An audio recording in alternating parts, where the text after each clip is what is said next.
Les 12 coups de midi. Emilien dépasse un nouveau palier fou. C'est une histoire de dingue. À la suite de sa nouvelle victoire dans les 12 coups de midi ce lundi 24 mars, Emilien a donné encore plus d'ampleur à son parcours dans le jeu de la une. Et ce sont les téléspectateurs qui peuvent se frotter les mains. On vous explique pourquoi. En 18 mois, 2 grossesses, Emilien a éliminé 1629 concurrents dans les 12 coups de midi.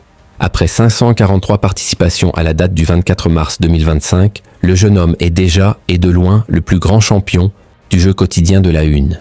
Il va peut-être rentrer dans l'histoire mondiale des jeux télévisés, lançait d'ailleurs Jean-Luc Reichmann en introduction de la partie du jour. Si cette formule banale semble erronée, tant ça fait longtemps que le natif de Vendée est inscrit tout en haut mondialement dans sa catégorie, le petit ami de Jessica vient de passer un nouveau palier dans l'émission de TF1.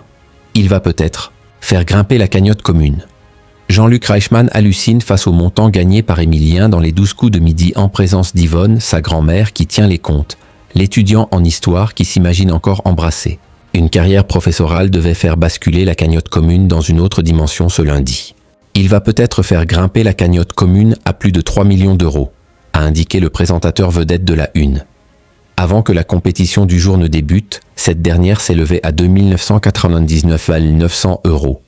Le jour de la sortie d'Emilien, un téléspectateur tiré au sort touchera la moitié de cette cagnotte. C'est une histoire de dingue. Pour l'instant, on ne sait pas quand il va partir, a toutefois précisé Jean-Luc Reichmann. Vous avez explosé la cagnotte commune. Jean-Luc Reichmann s'enflamme encore pour Emilien dans les 12 coups de midi malgré sa petite performance du jour dans l'exercice du coup de maître, où à cause de 2 erreurs, il n'a pu remporter que 300 €, la cagnotte commune a quand même dépassé les 3 millions d'euros.